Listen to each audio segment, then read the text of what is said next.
미술이 어렵게 된 것은 무엇을 그리냐에서 어떻게 그리냐로 바뀌었기 때문입니다.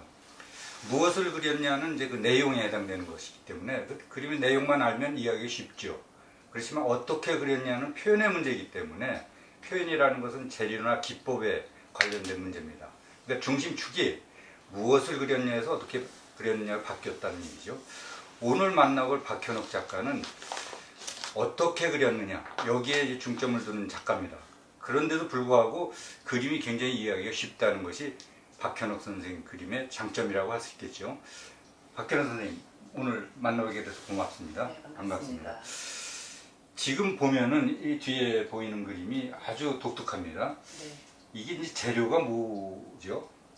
재료는 저는 단순히 물감만 쓴 게 아니고 여러 가지를 차용해서 했는데요. 네. 밑에는 질감을 제가 만든 물감 아크릴하고 바인더하고 탈크 파우더 이런 걸 섞어서 만들어서 형태를 나타내고 네. 그 위에 오칠을 합니다. 근데 네. 오칠이라고 하면 보통 사람들이 생각할 때는 가구에 쓰는 건데 그렇죠. 그것도 칠이기 때문에 그림에서 쓰지 않을 이유가 없죠. 네. 근데 제가 밤의 풍경을 그려보고 싶었는데 이 밤의 느낌을 오칠만큼 잘 낼 수 있는 게 없더라고요. 네. 그래서 한 3년 전서부터 계속 시도를 하다가 지금 이제 오칠을 작업을 한 다음에 그 다음에 석채라는 재료가 있어요. 네.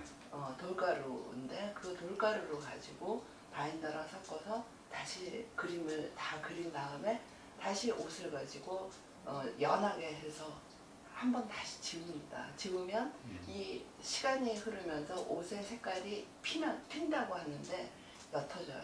그럼 밑에 석채의 느낌이 살짝 나와요. 네. 그러면 그 다음에 다시 또 번복해서 그거를 한 서너 번 작업을 하다 보면 이런 느낌이 나는데 여기에서도 풀도 그러니까 저는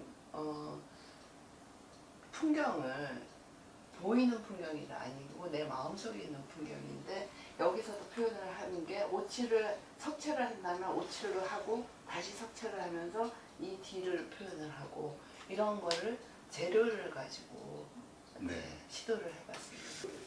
역시 이제 오칠이라는 것이 아주 깊이가 있는 검정색에 가깝지만 아주 깊이가 있고 밤의 느낌을 표현하는데 네, 아주 상당히 좋은 것 같아요. 그래서 아마 그런 걸 쓰신 것 같습니다. 네.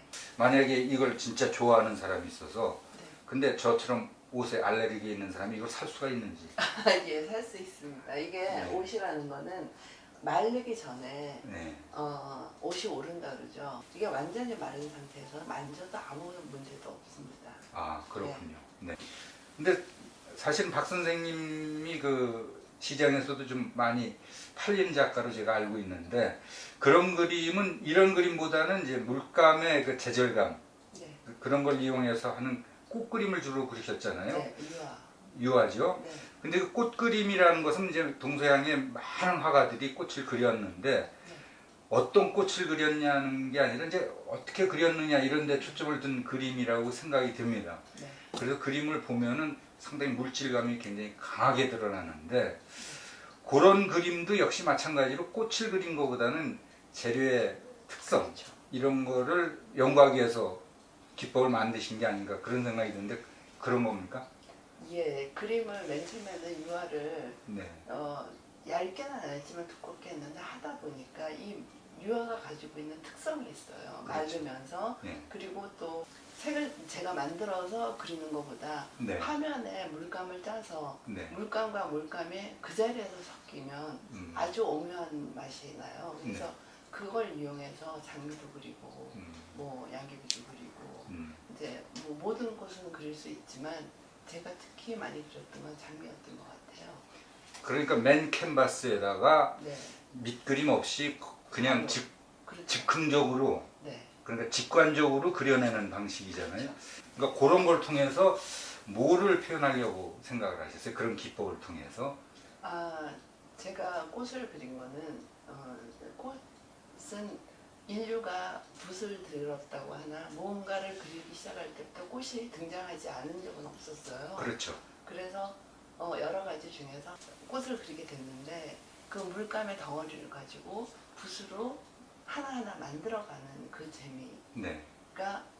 아주 느낌이 좋았고, 네. 그 다음에 그 꽃도 마찬가지로 이게 무슨 꽃이에요? 누군가가 물을 때는 저는 대답을 마음의 꽃이라고 합니다. 네. 그게 굳이 장미였든 아니면 국화였든 그건 큰 문제가 되지 않고, 단지 그걸 봤을 때 모든 사람들이 아, 참 좋다, 행복하다 이런 느낌을 줄 수 있으면 저는 제 그림이 성공한 거라고 생각을 합니다.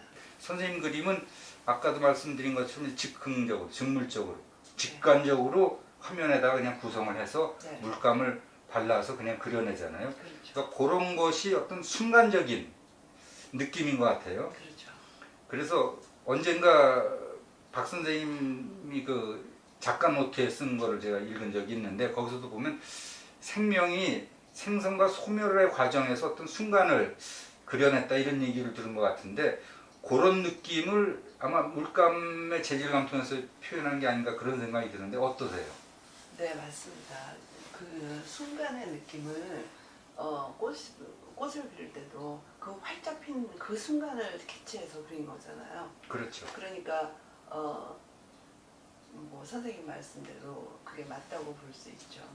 이쪽의 석채 그림은 또 반대 개념으로 이게 한 작은 붓으로 한 올 한 올 다 그리는 거거든요. 다 그린 다음에 다시 지워서 또 그리고 지우고 또 그리고 해서 밑에 흔적이 보이면서 마지막 순간에 이제 타치 몇 개로 끝내는 거거든요.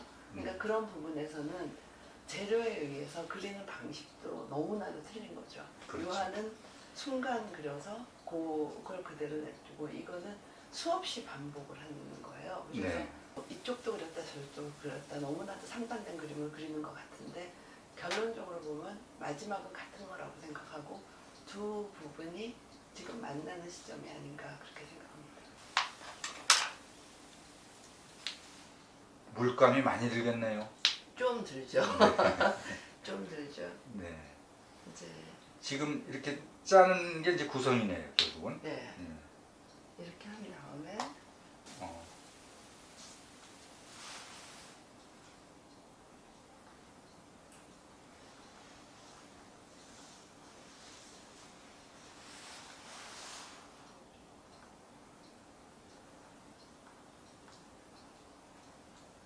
그 다음에 이제 이게 마르고 나면 잠깐 또 손을 볼 수 있으면 보는데, 네. 대체적으로는 이렇게 해서 한 번에.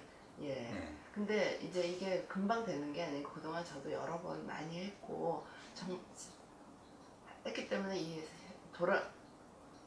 구조. 이쪽은 네. 이쪽을 바라보고 있죠. 그렇죠. 얘는 이쪽을 바라보고 있죠. 그거는 이제 구조적으로 네. 이제 이미 체화가 됐다 그러나 네. 그런 거죠. 상상을 해보시면 저는 항상 그리면서 상상을 하면서 그랬는데 이렇게 됐을 때 이제 어디에 더 꽃이 들어가야 되고 뭐 제가 보기에는 여기 좀 더 들어가도 괜찮을 것 같거든요. 네. 그런 것들을 이제 제가 구성을 해서 마지막에 이게 거의 다 마르면 배경 처리를 하고 네. 또 반대로 배경을 싹 그린 다음에 그 다음에 꽃을 꽃이 그리고. 들어가는 네. 경우도 있고 네. 그거는 그때그때 따라 틀립니다.